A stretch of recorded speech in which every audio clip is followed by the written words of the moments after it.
Let me मैं समय का बहुत पाबंद रहना चाहता हूं क्योंकि आज 8:30 बजे की ये जूम मीट रखी है.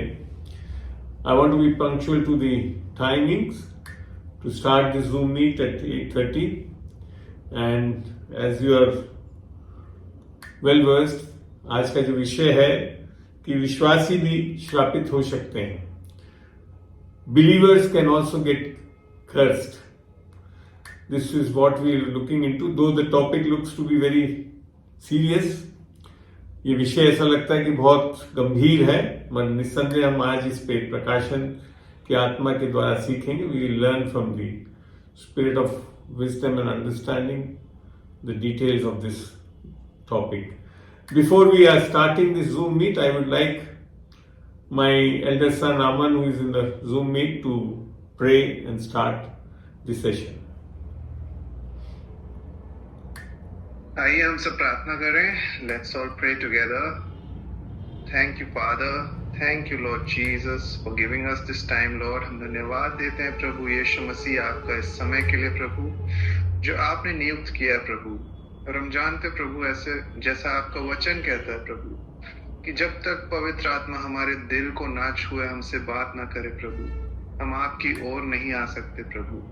और ये आप ही हैं जो हमारे दिलों से बात करते हैं कि हम आपके नाम पर विश्वास कर सके प्रभु, क्योंकि ये हमारी बुद्धि समझ से नहीं होता प्रभु, पर वो आपकी आत्मा से होता है प्रभु. और जब आज का वचन बांटा जाता है प्रभु, हम धन्यवाद देते हैं पवित्र आत्मा आपके लिए कि आप हमें सिखाइए प्रभु, आप वक्ता के मुंह से होकर बोलिए प्रभु.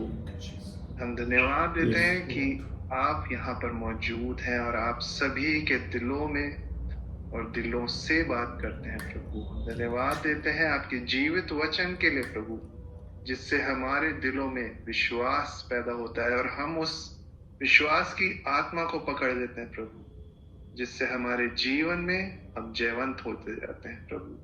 आज की सभा को, इस टीचिंग को आपके हाथों में देते हैं प्रभु. आप सभी से पर्सनली, व्यक्तिगत रूप से आप बात करिए अपने वचन के द्वारा, क्योंकि उसी में जी. We give you all praise, we give you all honor, and we give you all glory, Lord Jesus. And we thank you for this time, and we ask this in Jesus' mighty name. Amen. Amen, amen, amen.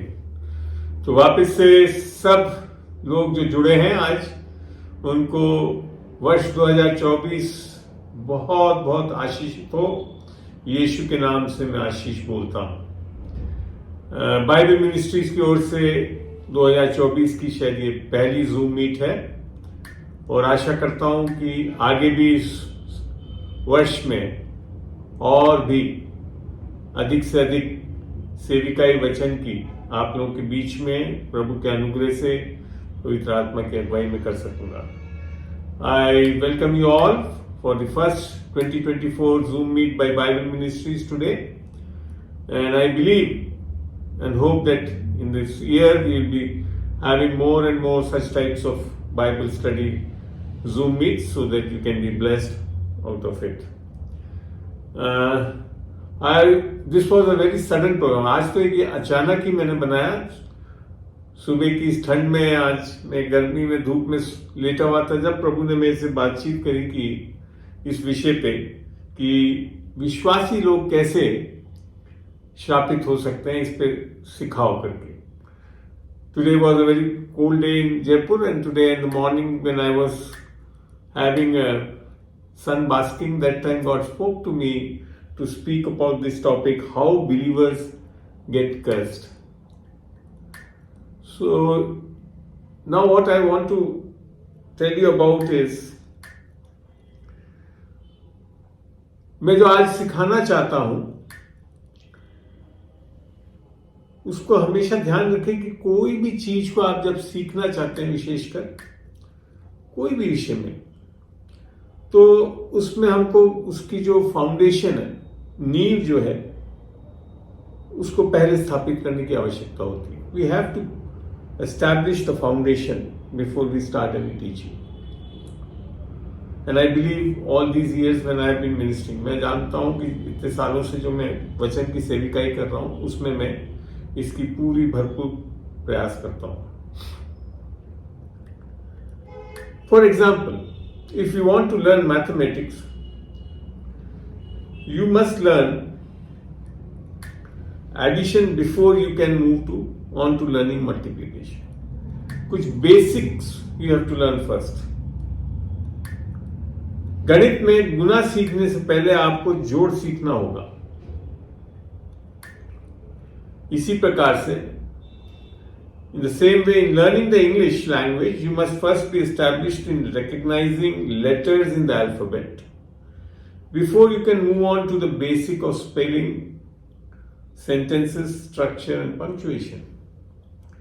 अंग्रेजी भाषा सीखने में आपको वर्तनी, वाक्य संरचना और विराम चिन्ह की बुनियादी बातों पर आगे बढ़ने से पहले वर्णमाला में अक्षरों को पहचानने में स्थापित होना होगा। नहीं, ये मैंने एक उदाहरण के तौर पर बताया कि किसी भी चीज को सीखने के क्या फाउंडेशन होना चाहिए। Similarly, if you want to get deeper into God's word, you must first be established in the truth that you are now under the new covenant of grace.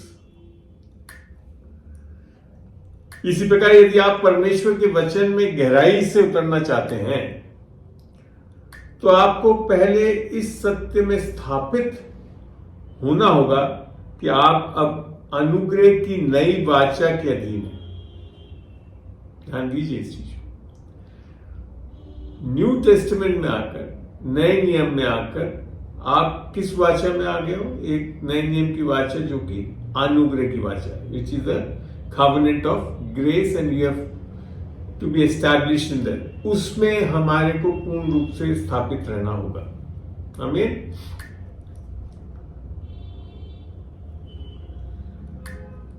Every revelation of God's word is built upon the revelation of Jesus Christ. परमेश्वर के वचन में प्रत्येक रहस्य उद्घाटन अर्थात प्रकाशन यीशु मसीह के प्रकाशन और उनके पूर्ण कार्य पर आधारित है। अगर आप यीशु मसीह का प्रकाशन नहीं पा रहे हैं वचनों से, तो हो सकता है, संभव है कि आप सत्य को पूर्ण रूप से जान नहीं सके। यीशु मसीह ने स्वयं कहा था, सत्य को जानोगे तो सत्य आजाद करेगा। ये यूहन्ना 8:32 में बताया था।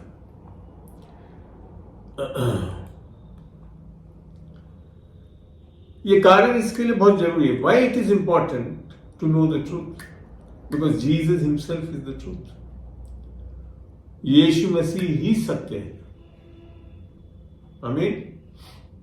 तो हमारे को ये चीज को जानना है। और आज की जब हम इस शिक्षा, इस प्रकाशन में जब हम जाते हैं, तो आज वचनों से देखेंगे उस विषय को हम यीशु मसीह के संदर्भ में, उसके प्रकाशन में देखेंगे।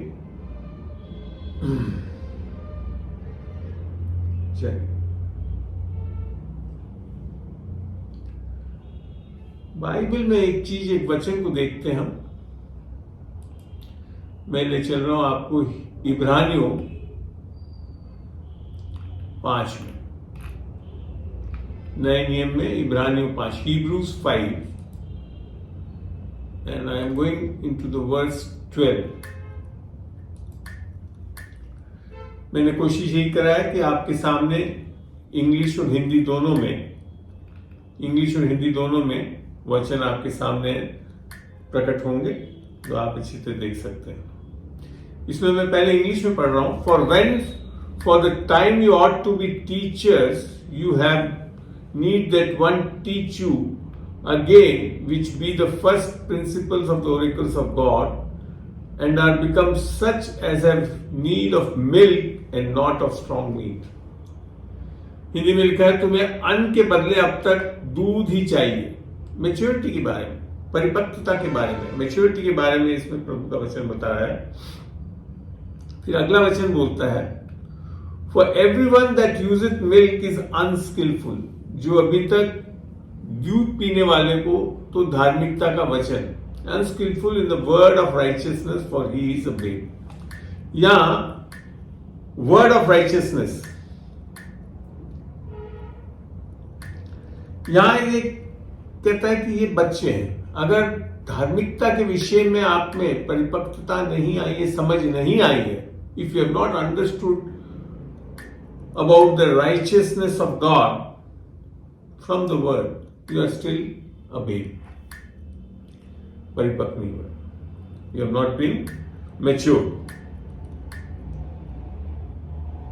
So what he is saying is, this means that if you are established in your righteousness, the word of righteousness through Christ,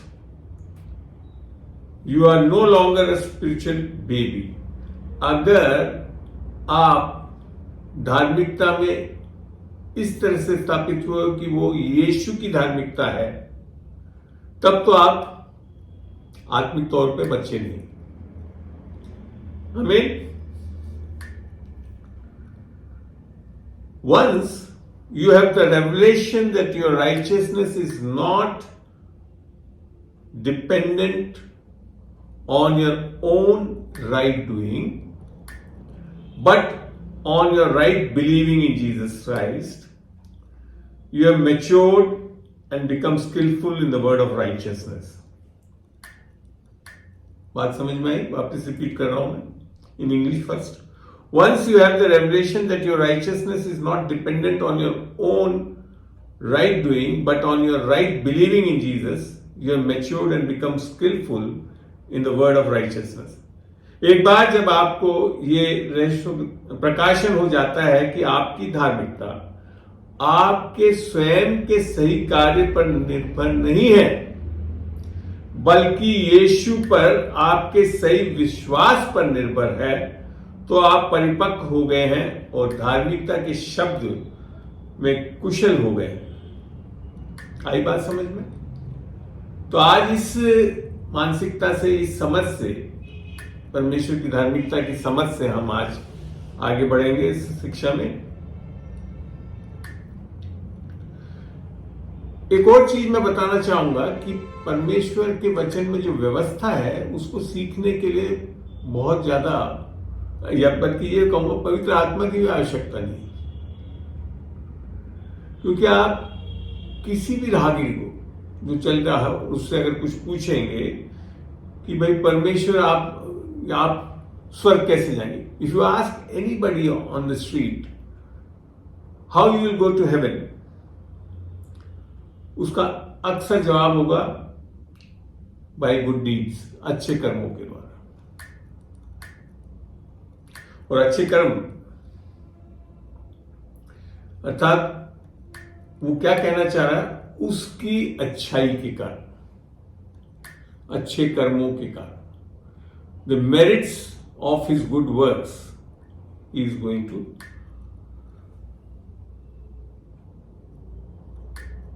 तो उसमें जो एक दूसरी चीज आती है कि अगर हम कुछ गलत कर रहे हैं तो परमेश्वर हमसे नाराज हो जाएगा, हमारे को दंडित करेगा। यही आता है और यही चीज धर्म सिखाती है। whenever it comes into our mind that when we do something wrong, God will be angry, will punish us. That is what the basic religions are preaching. So to understand that, ये चीज समझने के लिए पवित्र आत्मा की कोई बड़ी आवश्यकता नहीं है। Any Tom, Dick and Harry can understand that. Do good, receive good. Do bad, receive punishment. अच्छा करो, भला मिलेगा, बुरा करो, दंड मिलेगा। ये धर्म का एक बहुत सिंपल फंडा है।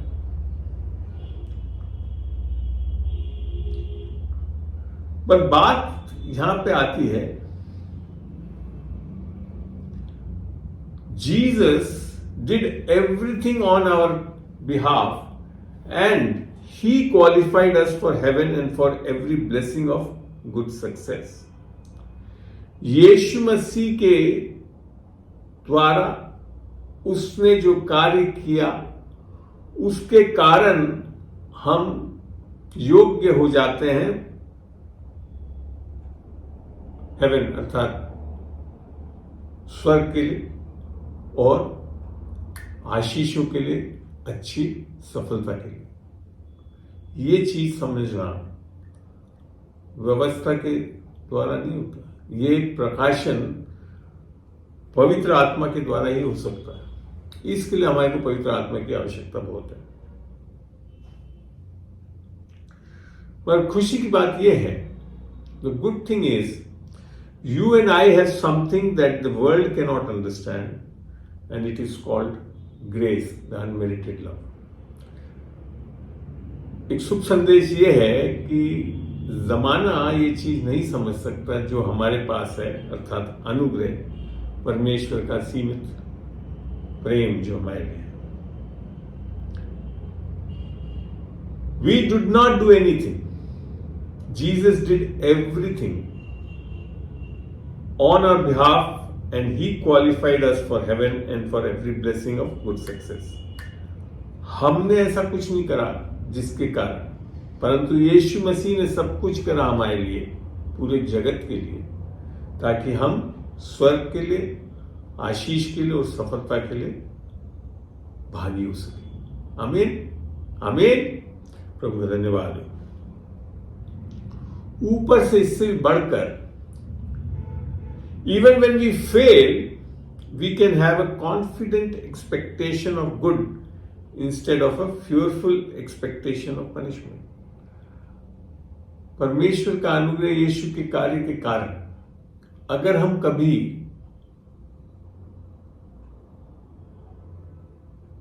फेल हो जाते हैं, सही नहीं कर पाते हैं, तब भी हमारे पास एक भरोसा है कि हमारे को अच्छा मिलेगा और हमारे ऊपर दंड की आज्ञा नहीं होगी।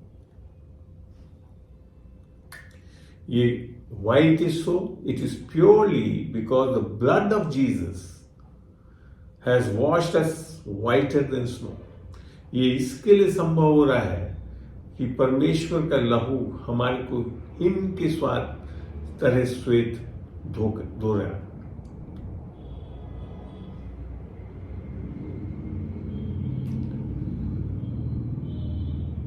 What we have as new covenant believers is so good that we need the Holy Spirit to be able to understand the exceeding richness of Jesus' unmerited favor towards us. नई वाचा के विश्वासी होने के नाते इतना अच्छा है कि हमारे को पवित्र आत्मा की आवश्यकता होती है कि हम इस असीम धन जो यीशु के कारण है, अर्थात उसका असीम प्रेम हमारे लिए, उसको जान सके। अब बात आती है आज के विषय की। हम अगर एक वचन को देखते हैं, ये है यिर्मयाह में, पुराने नियम में से बता रहा हूं ये, और ये बहुत सार्थक है, समझ के लिए बहुत आज जरूरी है। इस वचन के आधार पे काफी शिक्षा आज आधारित होगी। Most of our today's teaching will be based on this. This is Yirmayah 17:5।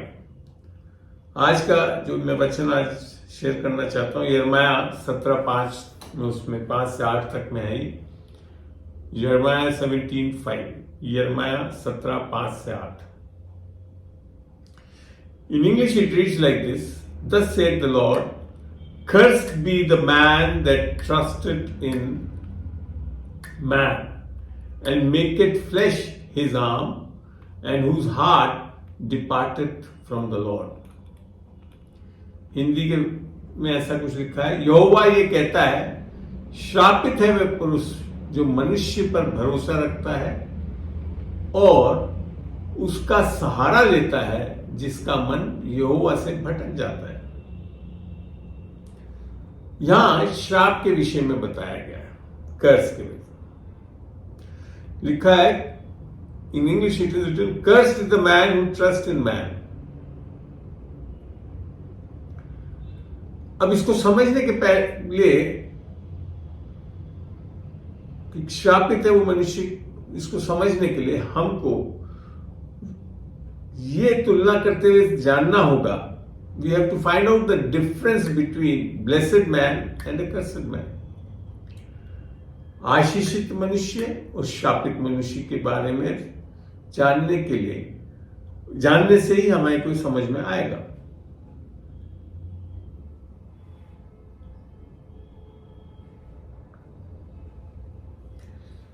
तो यहां पे मैं ये भी बताना चाहूंगा कि बाइबल ये भी सिखाती है कि हम कैसे आशीषित मनुष्य बन सकते हैं।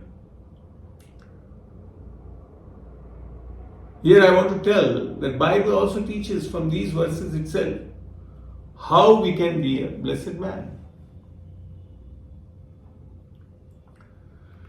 आज के आगे जब हम पढ़ते हैं छठा, हिंदी पहले इंग्लिश में पढ़ रहा हूं, for he shall be like the heat in the desert and shall not see when good cometh, but shall inhabit the parched places in the wilderness, in a salt land and not inhabited.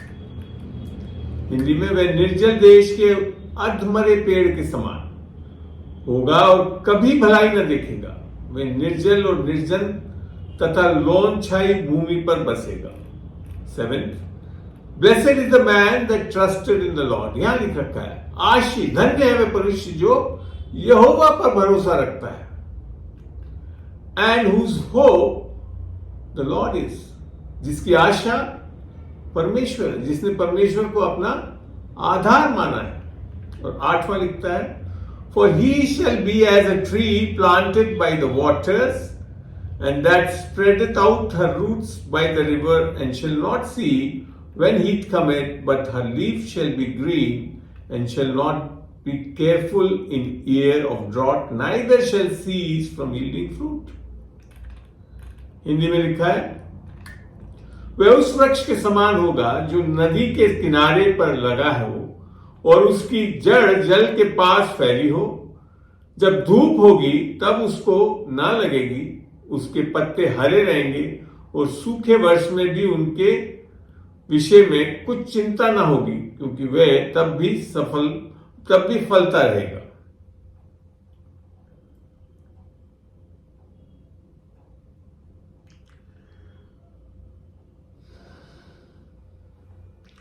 तो यहां जो बात बताई गई है, यहां आशीषित व्यक्ति के बारे में भी, ब्लेसेड मैन के बारे में भी बताया परमेश्वर के वचन में साथ ही साथ।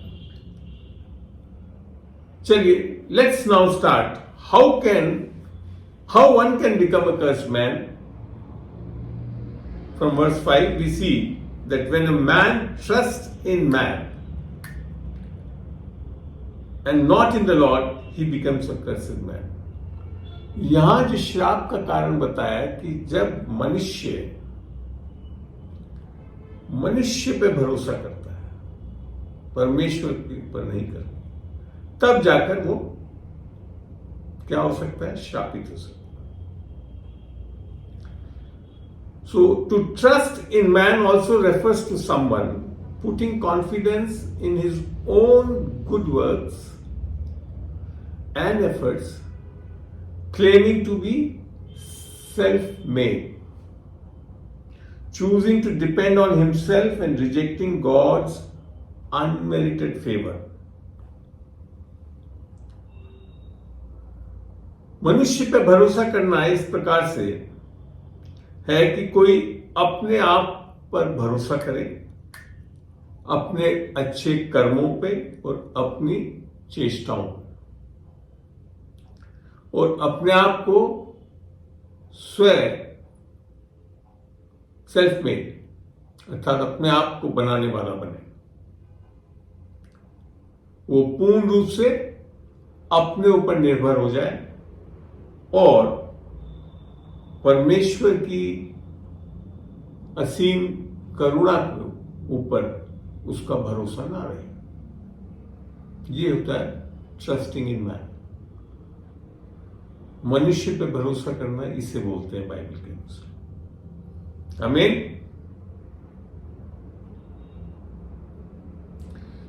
वचन में इन the word itself the next part says, a man who makes flesh his strength is also cursed. मनुष्य जो अपने देह पे भरोसा करता है वो भी श्रापित है। When you see the word flesh in your Bible, it does not always refer to our physical body. Okay? You have to look at the context of the verse. In this context, flesh can be paraphrased as self-effort. देह आपका जो भौतिक शरीर है वो ही नहीं है। Bible दोनों चीज को रिप्रेजेंट करता है देह। बट यहां पे जब कंटेक्स्ट में पढ़ते हैं, संदर्भ में देखते हैं, तो यहां जो है फ्लैश, देह का मतलब है स्व प्रयास। क्या है? स्व प्रयास, सेल्फ एफर्ट।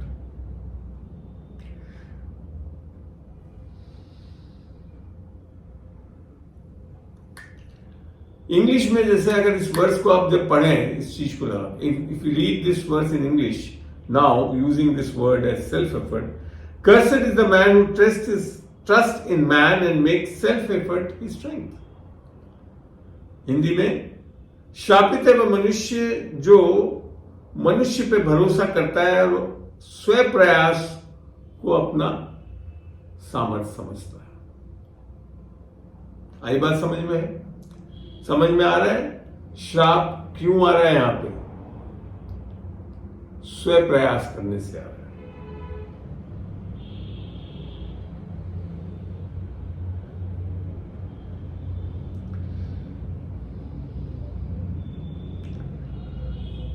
इसमें हम देखते हैं अपने रोजमर्रा जीवन में, you'll see in day-to-day life, don't use all your health to chase your after wealth. सारा सामर्थ, आपकी तंदुरुस्ती धन इकट्ठे करने में ना लगा दे रहे, only to spend all your wealth later to get back your health. ऐसा करने से आप फिर बाद में सारा धन खर्च करना पड़ेगा आपकी स्वास्थ्य को पाने के लिए। तो मेरा मतलब, my friends, the purpose of my telling you this is that there are two ways to live this life. मेरे भाइयों और बहनों, मेरे का जो सिखाने का ये तात्पर्य है कि जीने के लिए दो तरीके हैं। पहला कि हम पूर्ण रूप से परमेश्वर की अनुग्रह पे, उसके अनमेरिटेड फेवर पे, to completely trust in the lord's unmerited favour, while the other is to depend on our efforts and strive and struggle for success. दूसरा तरीका है कि हम अपने प्रयासों से सफलता के लिए प्रयास करें और संघर्ष करें।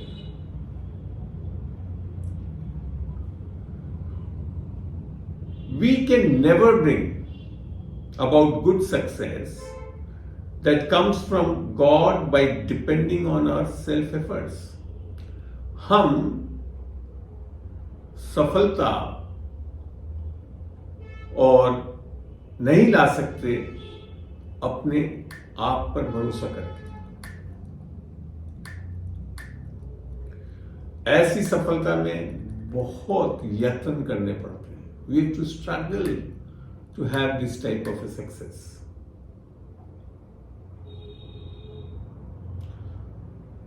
उससे बढ़कर, no matter how we strive and struggle, we cannot work for our own righteousness or attain our own forgiveness. हम अपनी धार्मिकता के लिए काम नहीं कर सकते या अपनी क्षमा प्राप्त नहीं कर सकते। ये सत्य है बाइबल का।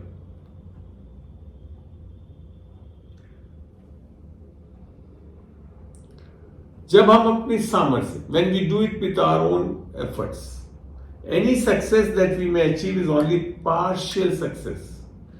जब हम अपनी सामर्थ्य से, अपने इरादों से करते हैं, तो वो जो सफलता है वो पूर्ण सफलता नहीं है, वो अपूर्ण सफलता है। ठीक है? On the other hand, God kinds of success is complete, whole, and permeates into every facet of our lives. That is our spirit, soul and body. क्योंकि हम 3 चीज के बने हैं. We are made of 3 things. Spirit, soul and body, as 1 Thessalonica 5:23 says. तो परमेश्वर से जो सफलता होती है वो संपूर्ण है। दूसरी ओर परमेश्वर की सफलता वो पूर्ण है, संपूर्ण है और हमारे जीवन के हर पहलू अर्थात आत्मा, प्राण और शरीर में व्याप्त है। आमीन। तो आप अब समझ रहे हैं श्राप और आशीष। तो आशीष किस आधार पे मिल रही है? परमेश्वर पे संपूर्ण रीति से भरोसा करने पे। आमीन।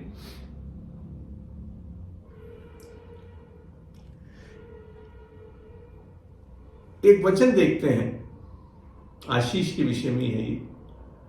नीति वचन में चल रहे हैं हम, 10 का 22 देखेंगे।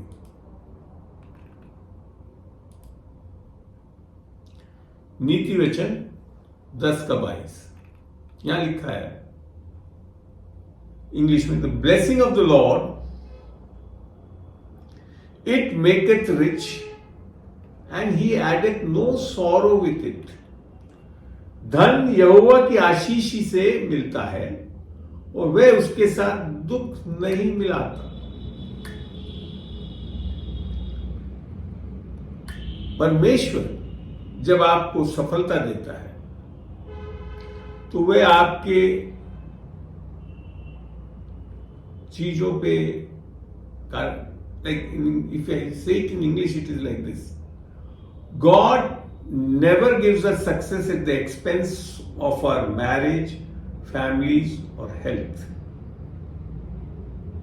Like I always say to the business people in my nearabouts, don't use all your health to chase after wealth, only to spend all your wealth later to get back your health. मैं अक्सर लोगों को बताता हूं कि आप सब कुछ अपना धन कमाने के लिए अगर खर्च कर दोगे तो आपको बाद में सारा धन आपके हेल्थ के लिए खर्च करना पड़ेगा, स्वास्थ्य के लिए खर्च करना पड़ेगा। So who is a prosperous man? अगर हम ये सवाल पूछें, हु इज अ प्रॉस्परस, कौन सफलता प्राप्त करा हुआ व्यक्ति है? एक तो कोई लोग तो ये कहेंगे, a man who has a fat bank account but is flat on his back with sickness, और one who may not have much in his bank account but is enjoying divine health. अगर मैं ये पूछूं कि कौन सफलता का व्यक्ति है, क्या वो एक ऐसा व्यक्ति है जिसके बैंक अकाउंट में तो खूब पैसे हैं परंतु अपने पीठ के बल पे सो रहा है बीमार,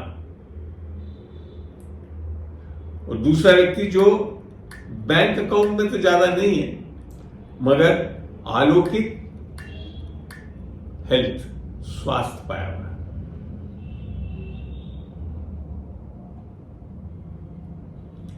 तो जब look around you,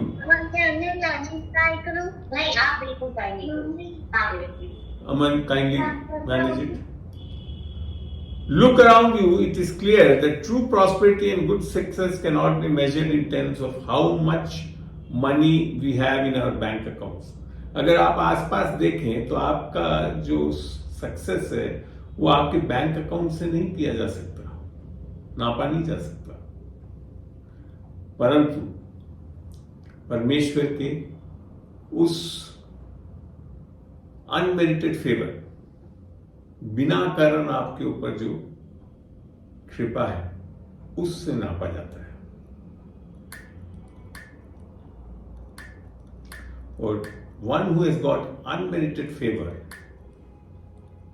his life will experience good success, health and wholeness in your physical body are part of God's blessing. स्वास्थ्य और आपकी संपूर्णता आपके शरीर में एक परमेश्वर की आशीषों में से है। If you are under continuous tremendous stress, अगर आप लगातार तनाव में हैं and have regular panic attacks because of the nature of your work, अगर आप हमेशा डरे हुए रहते हैं, आपके ऊपर घात होते रहता है डर का, then I would encourage you to take a step back and seek the Lord's counsel. मैं आपसे निवेदन करता हूं कि आप रुकें, थमें और परमेश्वर प्रभु की सद्बुद्धि लें, काउंसिल लें, क्योंकि सारा स्ट्रेस, तनाव आपकी कई चीजों को चुरा लेगा और आपकी यौवन को भी खत्म कर देगा। Your youth will be destroyed, but good success from the Lord, परमेश्वर की ओर से सफलता will आपकी यौवन को भी नया कर देगा।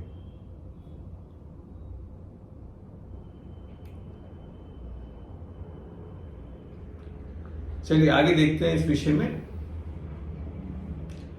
बाइबल बड़ा स्पष्ट बताती कि परमेश्वर की चीजें मनुष्य की सोच से बहुत परे है।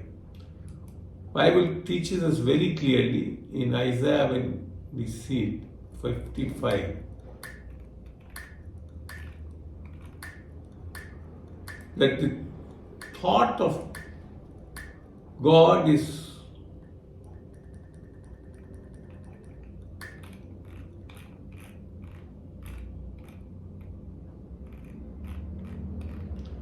कहाँ पे है? 55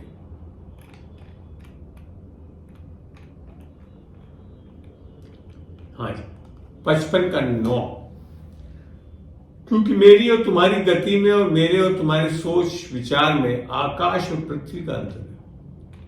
इंग्लिश में लिखा है, for as the heavens are higher than the earth, so are my ways higher than your ways and my thoughts than your thoughts. तो यहां जो परमेश्वर का वचन बता रहा है कि how God thinks is far different from how we think. हम जैसा सोचते हैं उससे परमेश्वर बिल्कुल अलग तरीके से सोचते हैं। That's why our self-effort is totally nothing before God's effort to do it by grace. हमारा स्व प्रयास परमेश्वर के अनुग्रह से बिल्कुल अलग है। इसके लिए यहां बोलते हैं कि हम शापित हो सकते हैं।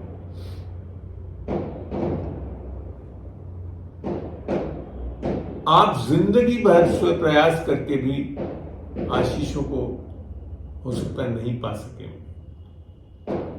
You might have done a lot of self-effort to earn your blessings, but you couldn't. But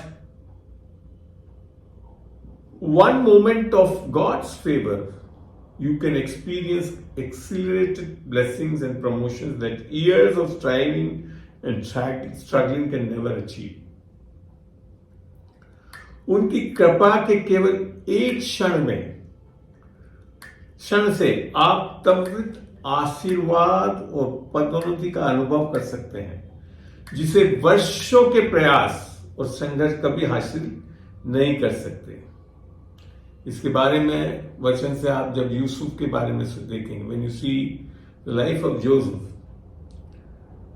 in a very small time, his meeting with Pharaoh, he was promoted to the highest office in the entire Egyptian empire. एक कुछ समय के लिए उसकी जो फिरौन से मुलाकात हुई, वो तत्काल उसे उस राज्य का सबसे उच्चतम अधिकारी बना दिया उसे, अर्थात प्राइम मिनिस्टर बन गया।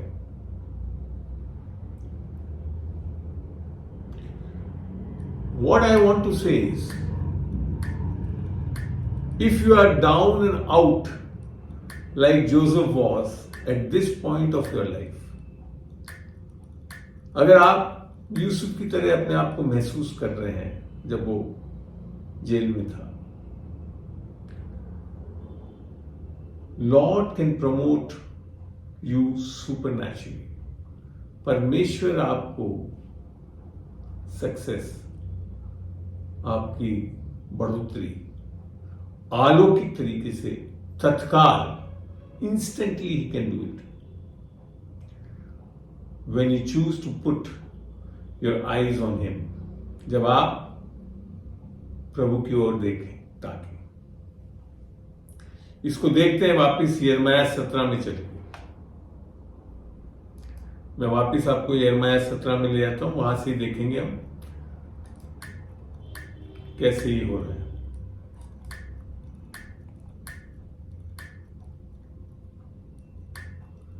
सत्रह के हम लोग 5 में से पढ़ रहे थे, आगे हम पढ़ रहे हैं।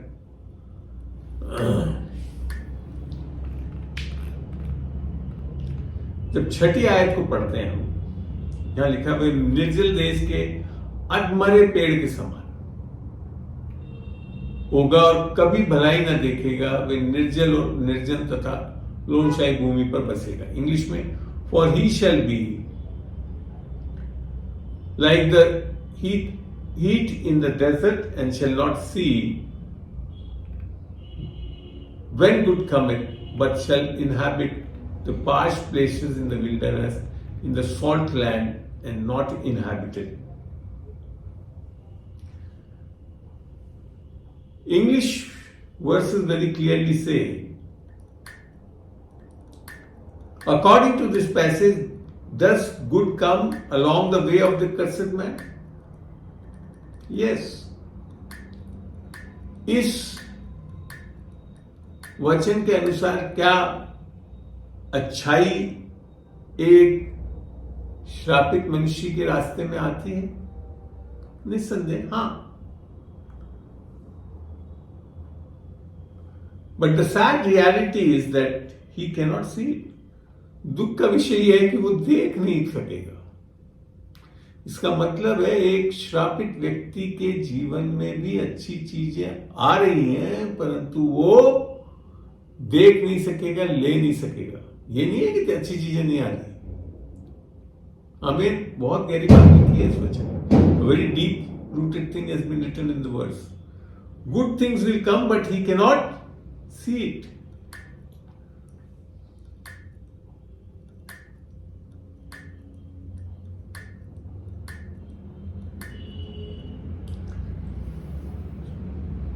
So when we take our own efforts in most of our decisions of life, maybe marriages, jobs, many other things,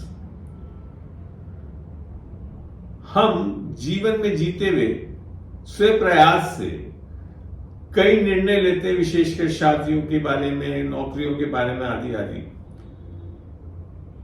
We get frustrated.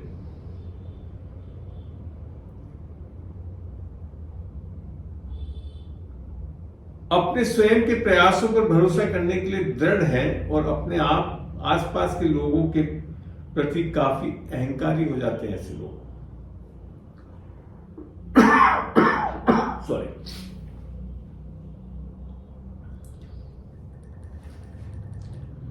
ऐसे लोगों को जब आप देखेंगे आसपास, you will see many of these types of people around you, but they are not able to see good things which is around them. हमें उनके नाक के नीचे रहते हैं, just below their nose, good things are there, but because of their pride and self-effort, they are not able to see it. Amen. ऐसे लोग, those who are doing on self-effort, they don't appreciate their spouses, neglect their children, and even when the other blessings come their way, they miss them. वे अपने जीवन साथी की सराहना नहीं करते, अपने बच्चों की उपेक्षा करते हैं, यहां तक कि जब अन्य आशीर्वाद उनके पास आते हैं तब भी उनकी उपेक्षा करते हैं. But people living under grace can enjoy truly the blessings around them because they know that these blessings are undeserved.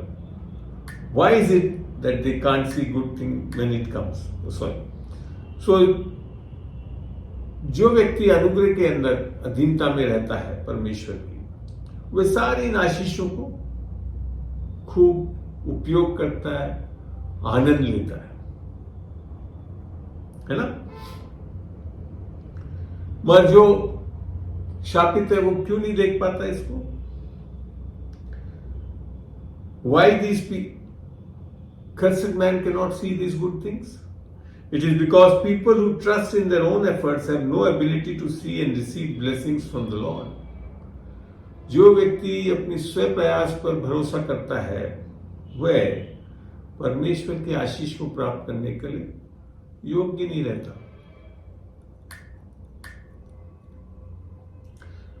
He only sees good things which can come by their own efforts. And that is why they are proud. वे स्वयं प्रयास से जो अच्छी चीजें प्राप्त करने की सोचता रहता है, इसके कारण एक घमंड का जीवन जीता है. और ऐसे लोग किसी को धन्यवाद भी नहीं देते. These people do not thank anybody near them. बहुत घमंड में जीते हैं, स्व प्रयास अपने प्रयास से करते हैं. वो ये सोचते हैं कि मेरे को ये सारी चीजें, अच्छी चीजें के लिए मैं योग्य हूं, कमा सकता हूं, और इसके लिए they are not grateful and appreciated.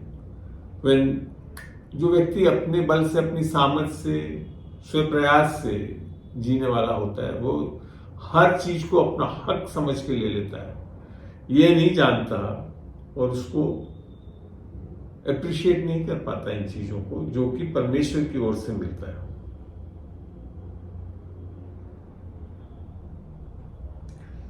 उन्हें ऐसा लगता है कि उन्हें जो कुछ भी मिलता है वे उसके हकदार और हैं.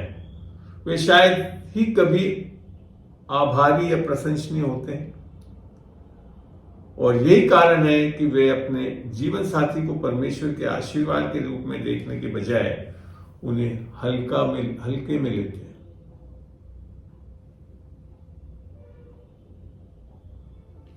परंतु जो व्यक्ति अनुग्रह से सब चीजें पाता है परमेश्वर के ऊपर आशीषों के कारण, वो बहुत ही धन्यवादित रहता है, परमेश्वर की स्तुति महिमा करता है और यीशु का हमेशा धन्यवाद करता है. He always thanks, praise and Jesus. और अपने आसपास के लोगों के लिए वे भला सोचता और भला करता है.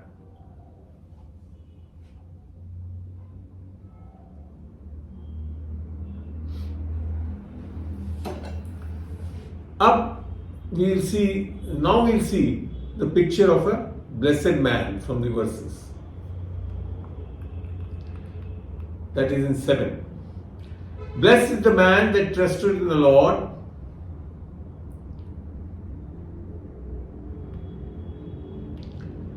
Contrast देखते हैं. Cursed man is like a small shrub in the desert, whereas blessed man is a tree planted by the waters. आशीषित व्यक्ति एक वृक्ष के समान नदी के किनारे लगा हुआ है. श्रापित व्यक्ति एक झाड़ के समान है जो निर्जल जगहों में है.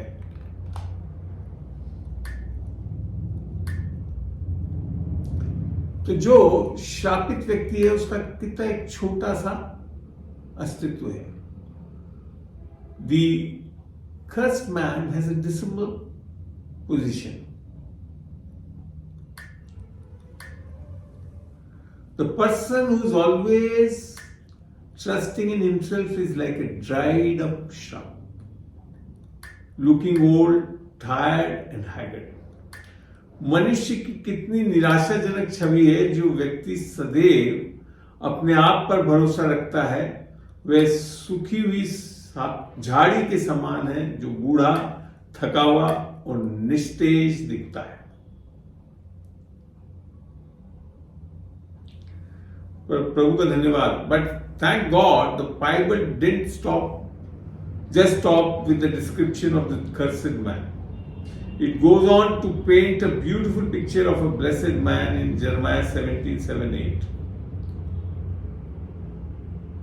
प्रभु का धन्यवाद हो। बाइबल यहीं तक सीमित नहीं रह जाती, परंतु एक आशीषित व्यक्ति की बहुत प्यारी पिक्चर, दृश्य दिखाती है, जो कि यिर्मयाह 17:7-8 में है। इंग्लिश में मैं जैसे पढ़ चुका हूं, हिंदी में पढ़ देता हूं। धन्य है वह मनुष्य जो यहोवा पर भरोसा रखता है, जिसने परमेश्वर को अपना आधार माना। वह उस वृक्ष के समान होगा जो नदी के किनारे पर लगा हो और उसकी जड़ जल के पास फैली हो। जब धूप होगी तब उसको न लगेगी, उसके पत्ते हरे रहेंगे और सूखे वर्ष में भी उनके विषय में कुछ चिंता ना होगी, क्योंकि वे तब भी सफलता प्राप्त करते रहेंगे। आमीन। तो ये फर्क आप देख ही रहे, बड़ा क्लियर है, इसको पढ़ने से समझ में आ रहा है कि कितना आशीषित व्यक्ति कितना फलवंत होता है। वो पानी के निकट बना, वो हमेशा हरा रहता है, वो चिंता नहीं करता कभी भी, जब कमी भी हो, घटी भी हो, अगर ड्रॉट अर्थात पानी की कमी भी हो जाती तब भी उसको चिंता नहीं रहती, क्योंकि वो फल लाने में कभी नहीं रुकता। The blessed man is least anxious of the seasons and all. He will bear fruit. That is the promise. ठीक है ना? तो यहां इंग्लिश में जब लिखा था, when God word says that even when heat comes, you will not fear. आशीषित व्यक्ति, blessed man, when even the heat comes, he will never fear. Did you notice a crucial difference between the blessed man and the cursed man? While the cursed man cannot see good when it comes, the blessed man will not fear even when heat comes. जबकि शापित व्यक्ति अच्छाई आने पर उसे नहीं देख सकता, धन्य व्यक्ति गर्मी आने पर भी नहीं डरेगा। ओह, कितना आशीषित है ये वचन।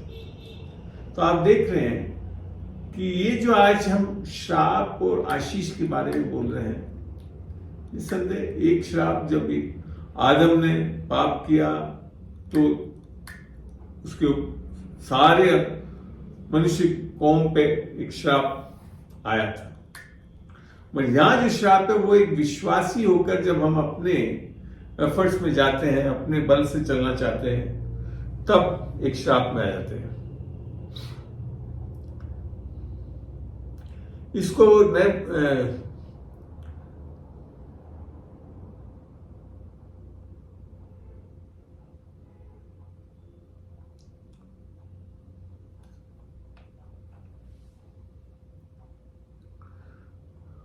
What happens when a believer trusts in his self efforts and rejects God's grace? क्या होता है जब एक विश्वासी अपने स्वयं के प्रयासों पर भरोसा करता है और परमेश्वर की कृपा को अस्वीकार कर देता है? All believers are redeemed from the curse of the law through Jesus' finished work. But when a believer rejects God's grace and depends on his own works to be blessed, he falls back under the curse of the law. This is the only way a believer can fall back under the curse of the law.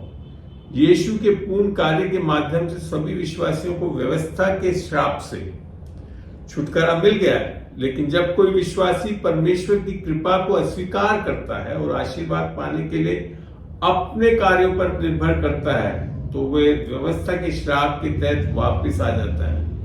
यही एकमात्र तरीका है जिससे कोई विश्वासी फिर से व्यवस्था के श्राप के अधीन आ सकता है।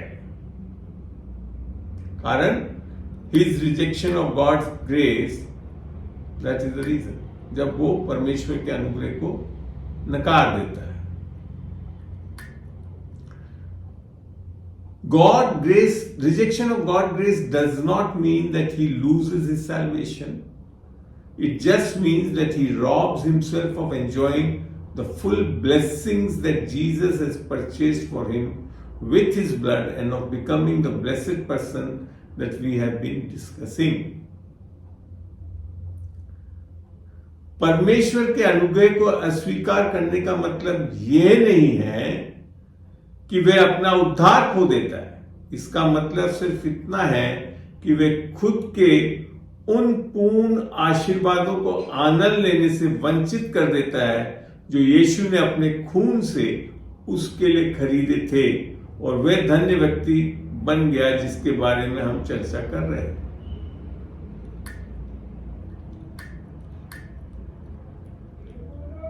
इस चीज को गलतियों में बहुत अच्छी तरह वचन बताता है। We'll get into Galatians 5 and see, हम गलतियों 5 में चल के देखते हैं कि ये कैसे हो रहा है। व्यवस्था में जाने से होता है। 5:4 पढ़ते हैं। Christ has become of no effect upon you. Whosoever of you are justified by the law, you have fallen from the grace. तुम जो व्यवस्था के द्वारा धर्मी ठहरना चाहते हो, मसीह से अलग और अनुग्रह से गिर गए हो। तो यहां वचन बड़ा स्पष्ट बता रहा है कि हम when we get again into by being justified by the law, you have fallen from grace. तो अगर हम वापस धर्मी बनने के लिए, चीजें पाने के लिए व्यवस्था के अधीन हो जाते हैं, तो हम क्या हो जाते हैं? अनुग्रह से गिर जाते हैं। ये अर्थात हम अपने स्वयं स्वप्रयास में जाने के कारण।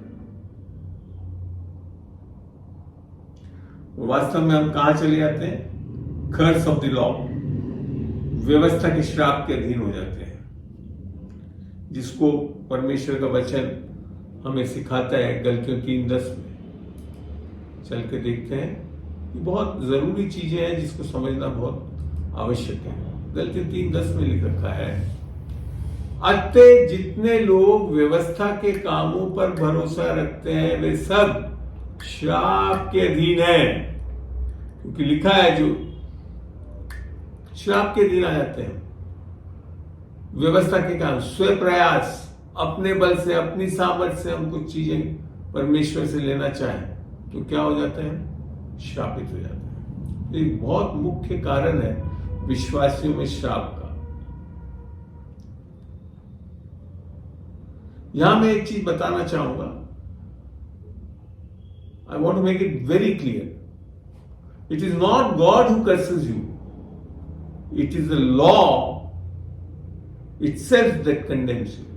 मैं आपको स्पष्ट कर दूं, परमेश्वर श्रापित नहीं कर रहा आपको, व्यवस्था आपको दंडित श्रापित करती है। Reason? Because no one can meet the perfect standards of the law. आगे ये चीज बताया है।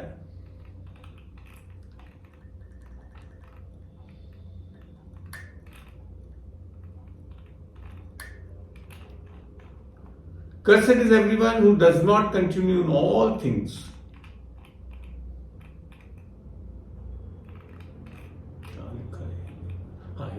Cursed is everyone that continue not in all things which are written in the book of the law.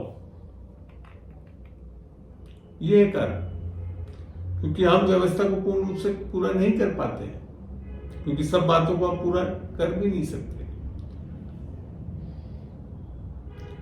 Law is an impossible standard. व्यवस्था एक आपके वश की चीज नहीं है जो कर सके। Nobody continue keep the law perfectly. The moment you fail in one law, you are guilty of failing in all law. अगर एक भी व्यवस्था तोड़ दी तो सारी व्यवस्था को तोड़ दी, जैसा 11 और 12 आयत में लिख रखा है। पर ये बात प्रकट है कि व्यवस्था के द्वारा परमेश्वर के यहाँ कोई धर्मी नहीं ठहरता, क्योंकि धर्मी जन विश्वास से जी। If you are not kept anything of a law, you have broken all the law. That's in James 2:10. तो यहाँ you are understanding, आपको समझ में आ रहा है कि जब हम स्वयं प्रयास में व्यवस्था में जाते हैं तो हम क्यों श्रापित हो जाते हैं। परमेश्वर श्राप नहीं दे रहा है, व्यवस्था के कारण हमारे ऊपर श्राप आ जाते हैं। हम धर्मी केवल यीशु मसीह पर विश्वास करके बन सकते हैं, जैसे यहां पे भी लिखा हुआ है। ये लिखा है ना, आप 11 में पढ़ते हैं। पर ये बात प्रकट है कि व्यवस्था के द्वारा परमेश्वर के यहां कोई धर्मी नहीं ठहरता, क्योंकि धर्मी जन विश्वास से देगा।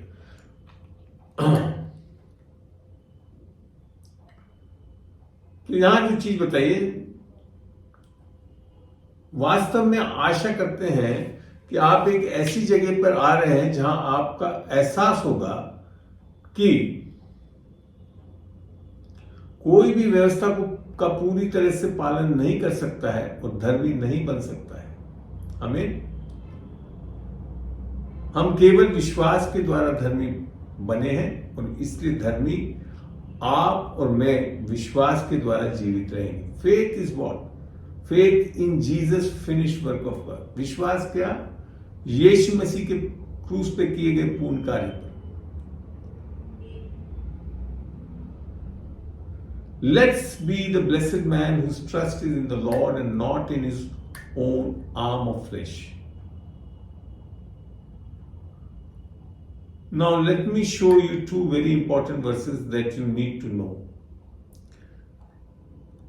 केवल यीशु मसीह के विश्वास से, उसके क्रूस पे किए गए कार्य पर विश्वास करके हम धर्मी ठहरते हैं। और इसके लिए मैं आपको दो वर्सेस जो यहीं पे हैं बताना चाहता हूं, 13 और 14। गलतियों 13 और 14। Christ has redeemed us from the curse of the law, made a curse for us, for it is written, cursed is every man that hangeth on a tree. फिर आगे बहुत अच्छी चीज लिख रखी है, that the blessing of Abraham might come on the Gentiles through Jesus Christ, that we might receive the promise of the Spirit through faith. तो यहां चीज बताई गई है कि यीशु मसीह हमारे लिए व्यवस्था के श्राप के लिए श्रापित हुआ। आमीन। ठीक है ना, ताकि हम पर अब्राहम की आशीष आ सके। तो यहां जो आज मैं बताना चाहता हूं,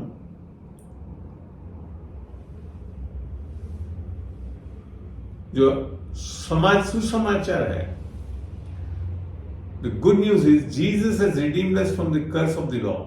So even if you fail, the law cannot condemn you, because you are forgiven and justified in Jesus. There is hope when you fail and power for you to fail no more. इसलिए यदि आप असफल भी होते हैं तो भी व्यवस्था आपको दोषी नहीं ठहरा सकता, क्योंकि आपको यीशु में क्षमा किया गया है और आप न्याय संगत हैं।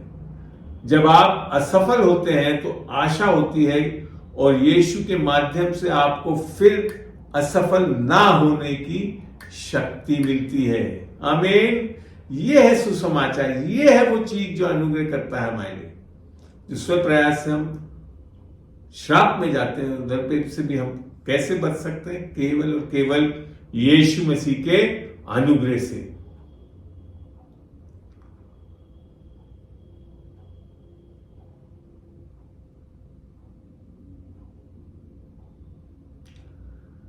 But what hope is there when you fall back into the system of the law and into depending on your efforts to be justified? The law itself would curse you, and the blessing of Abraham cannot flow in your life.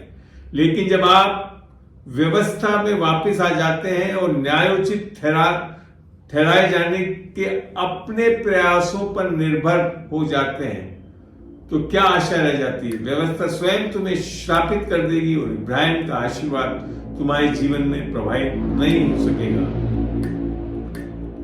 Sin is no longer the problem because Jesus dealt with your sins on the cross and with his own blood. The problem is man's insistence on trusting in his self-effort. पाप अब कोई समस्या नहीं है क्योंकि यीशु ने क्रूस पर आपके पापों को अपने रक्त से निपटाया। समस्या है मनुष्य की अपने प्रयासों पर भरोसा करने की जिद। आमीन। तो मैं यही समाप्त करना चाहूंगा इस विषय में। आशा करता हूं आपको इन वचनों से, इन सब चीजों से अच्छा प्रकाशन मिला होगा कि विश्वासी लोग कब श्राप के अधीन आते हैं, और श्राप परमेश्वर नहीं दे रहा है, व्यवस्था के कारण आ जाते हैं। और जब आप व्यवस्था के अधीन हो जाते हैं तो फिर क्या हो जाते हैं? श्रापित हो जाते हैं। प्रभु का धन्यवाद हो आज की शाम के लिए। इस जूम मीट में मैं मैंने ये कोशिश किया है कि 1 घंटे के अंदर इसको समाप्त करूं। आगे चल के मैं और भी अब्राहम के आशीष के बारे में जब समय मिला प्रभु की अगुवाई पाकर मैं बताऊंगा। अगर आप एक छोटी सी प्रार्थना से मैं इसको समाप्त करना चाहूंगा, क्योंकि इस की रिकॉर्डिंग करके मैं YouTube पे डालता हूं, तो आप आगे भी देख सकते हैं। तो चलिए प्रार्थना करता हूं, उसके बाद आपके कोई सवाल होंगे तो मैं ले लूंगा। प्रभु तेरा धन्यवाद देता हूं इस समय के लिए, इस वचन की सेविकाई के लिए खुदावन, इस विषय पे जब तूने आज सिखाया है खुदावन कि हमें अपने बल अपने सामर्थ्य से तुझसे आशीष नहीं मिलती, पर केवल और केवल यीशु मसीह के क्रूस के किए गए कार्य के कारण, उसके लहू के कारण और उसके जो व्यवस्था का शाप जो उसने उस क्रूस पे ले लिया, उसके कारण हम शाप में से निकलकर आशीष पा सकते हैं। और आशीष ये है कि we have been empowered to do and receive many things, और शाप ये है कि we are empowered to fail. Blessing is empowered to success. आशीष है कि हम सामर्थ्य हो गए हैं कि उन्नति कर सके। श्राप यह है कि हम कर्स्ट हो गए हैं और एम्पावर्ड हो गए फेल होने के लिए, नष्ट होने के लिए। प्रभु धन्यवाद देता हूं कि आज के इस वचनों से लोगों में एक जागृति आएगी, एक समझ आएगी खुदावन, ताकि ये कभी भी अनुग्रह से हटकर व्यवस्था में ना जाए खुदावन। क्योंकि पाप की प्रभुता कब होती है? जब हम व्यवस्था के अधीन होते हैं, जैसा रोमी 6:14 बताता है। अनुग्रह के तहत पाप की प्रभुता नहीं रह सकती। प्रभु का धन्यवाद देता हूं इस रात्रि में खुदावन। हम आशीष बोलते हैं सबको यीशु के नाम से। आमीन, आमीन, आमीन।